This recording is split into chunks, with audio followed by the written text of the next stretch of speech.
स्वामी जी।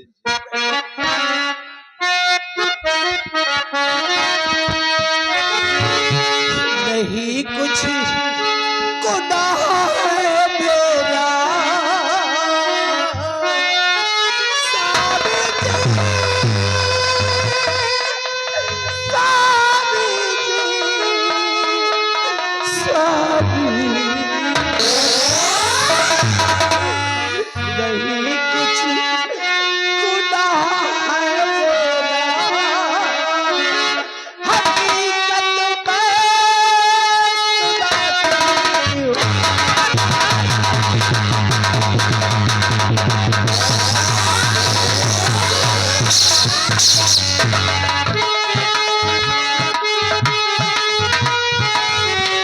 नहीं कुछ गुनाह है मेरा, हकीकत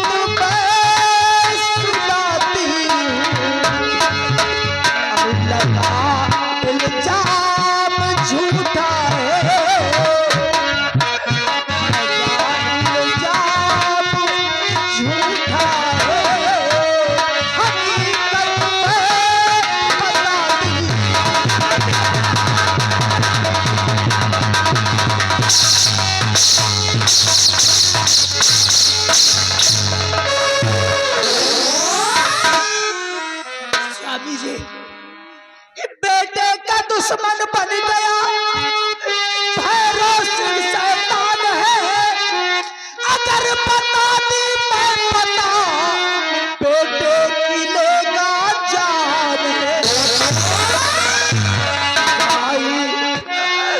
दिगाई आनना स्वामी, दिगाई आनना स्वामी, कसम शिव की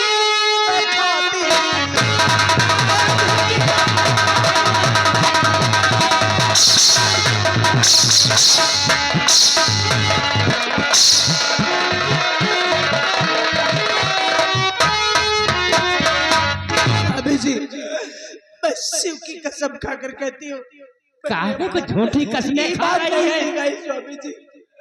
अरे गवार सबूत मिलने पर फिर भी तू अपने को निर्दोष साबित कर रही है। हुजूर, इसी को तिरिया चरित्र कहते हैं।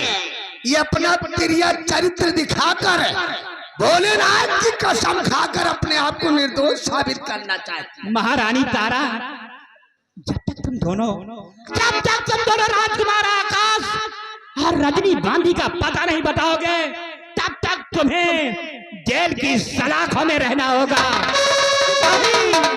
कैद कर उन दोनों को। क्या कर रहे हैं स्वामी जी? महारानी तारा, जैसे प्रभु श्री राम, जैसे प्रभु श्री राम सीता जी को वन में छुड़वा दिया है, उसी तरह मैं तुझे कारागार में छुड़वा रहा हूँ।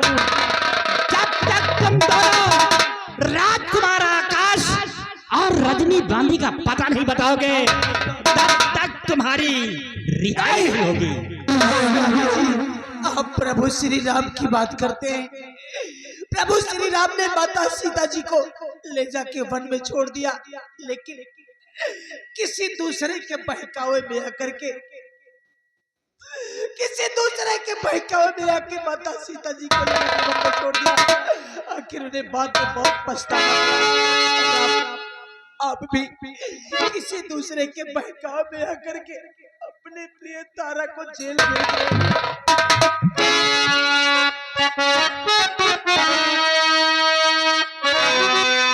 रहे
तक इनकी रिहाई नहीं होनी चाहिए। हुजूर कैद खाने की तरफ हर वक्त अपनी नजर बिछाकर रखूंगा जब तक ये दोनों कुंवर आकाश और रजनी बांदी के बारे में कुछ नहीं बताते तब तक इनको अन्न जल नहीं दिया जाएगा राजन, नहीं दिया जाएगा। महामंत्री भैरव हुजूर जितने सैनिक जितने कर्मचारी हैं सबको राजकुमार आकाश और रजनी बांदी के खोज में लगा दो। जहां कहीं पर मिले हमें राजकुमार आकाश और रजनी बांदी चाहिए। ठीक है हुजूर, इसी वक्त चलकर हम अपने शाही दरबार में जितने भी सैनिक व कर्मचारी हैं सबको हम युवराज आकाश की खोज में लगा देंगे। हुजूर युवराज आकाश और रजनी बांदी अगर इस उज्जैन राज की धरती पर जिंदा है तो हम धरती आसमान एक कर देंगे और एक दिन दोनों को खोज कर हम जरूर आपके कदमों में डालूंगा राजन, जरूर आपके कदमों में डालूंगा। बहुत अच्छा महामंत्री भैरव सिंह, हम राजकुमार आकाश की खोज में चल रहे हैं। चलिए हुजूर।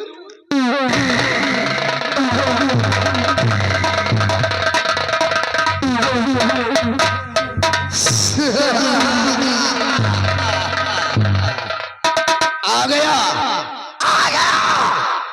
साला ऊंट पहाड़ के नीचे हरामजादे महाराज जयचंद प्रताप सिंह।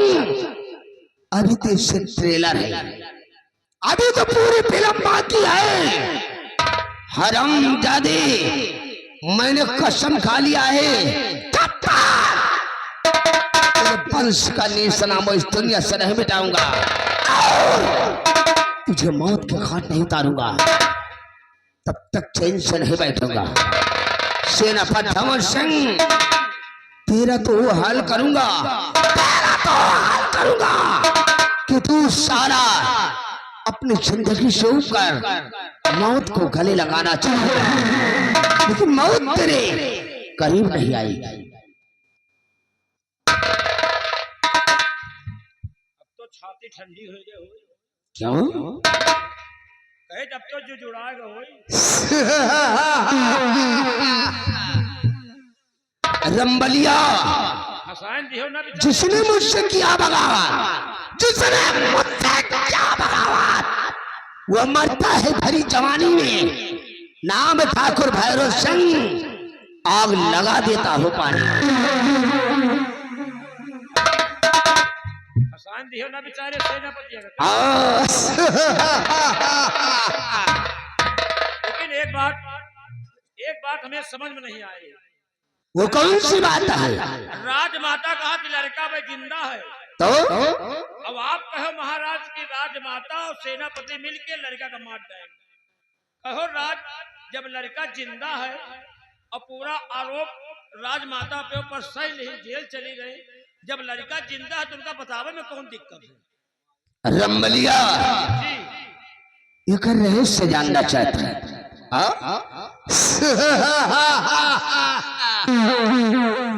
रामबली वो साला सपोला आकाश इस उज्जैन रियासत की धरती पर जिंदा है। जिंदा है हाँ, उन दोनों को उस सपोले आकाश और रजनी बांदी दोनों को पता जानने के लिए हमने एक चक्रव्यूह रचा था और उस चक्रव्यूह में अपने दोस्त नारेंद्र बहादुर का हमने सहारा लिया था जिससे कि महारानी तारा और भंवर सिंह को पार पाना मुश्किल हो गया। और तू जानना चाहता है कि महारानी तारा ने अपने ऊपर होते हुए हर जुर्म को स्वीकार कर लिया लेकिन उसने अपने कुंवर के बारे में मुंह नहीं खोला। रंबलिया अगर महारानी तारा उस सपोले आकाश के बारे में बता देती तो मैं उस सपोले आकाश को मौत के घाट उतार देता है। इसलिए महारानी तारा ने अपने ऊपर होते हुए हर जुर्म को स्वीकार कर लिया और उस सपोले आकाश के बारे में उसने अपना मुंह नहीं खोला। आप कहा मतलब राजमाता अगर लड़का का पता बता देती तो तुम जाए के लड़का का मार दो। उस सपोले को मैं मौत का घाट उतार देता। नहीं बताएंगे। सारा शेर को रंबलिया मैं वो जहर का घूंट हूँ, मैं वो जहर का घूंट हूँ जिसे कोई पी नहीं सकता। बाबू भारत सिंह के सामने कोई चाला एक दिन उस सपोले आकाश को खोजकर जरूर मौत के घाट उतारूंगा। रंबलिया, मौका अच्छा है, लोहा गर्म है, हथौड़ा मार देना चाहिए। अब आपकी बात समझ नहीं पाऊंगा। रामबली, चलिए इस वक्त हम सेनापति भंवर सिंह के बंगले की तरफ चलते हैं। सेनापति के बंगले पर? आओ। कहो, सेनापति बेचारा जेल में बंद है। तो अरे जब सेनापति को तुमका याद सताए रही है तो चलो जेल में मिल जाओ। अच्छा, सलाम पड़ जा हिलवा। रंबलिया, मेरे को उस शर्म दे, सेनापति भंवर सिंह से नहीं मिलना रे, मेरे को मिलना है तो अगर पत्नी शकुंतला से मिलना है। अच्छा तो खबर बतावे चाहिए कि तुम्हारा पति जेल में बंद है। साला बुद्धू कहीं का खबर बताने नहीं चलूंगा रे। फिर क्या करें?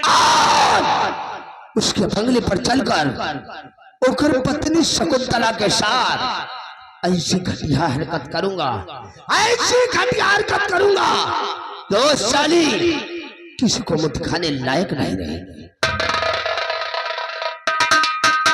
घटिया हरकत? कहो घटिया हरकत का हुआ है? करे तू साला घटिया हरकत का मतलब नहीं समझता। नहीं जाने। साला रंबलिया, भंवर सिंह की पत्नी शकुंतला की इज्जत को लूटकर मिट्टी में मिला दूंगा। वह साली रियासत में किसी को मुंह दिखाने लायक नहीं रहेगी। अच्छा तो हुआ जाइए के साथे के पत्नी के साथे साले गाड़ी बकी हो गए। रामबली, फिजूल की बातें सुनने की ठाकुर भैरव सिंह को आदत नहीं है।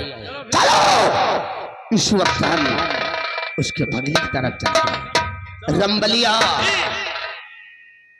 नाम है ठाकुर भैरव सिंह, नाम है ठाकुर भैरव सिंह। साला ही मेरा काम है। डाल तू जिधर नजर अपनी, साला दिखने लगी शमशान।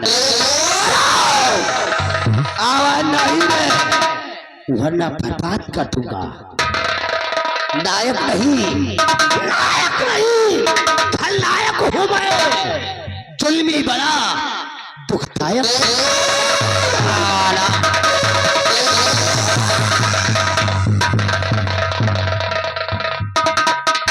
साला मौके का फायदा उठाए रहा है। इतना साला दिमाग लगाए लेगा। राजमाता का जेल भेज दी और सेनापति को साला जेल भेज दी।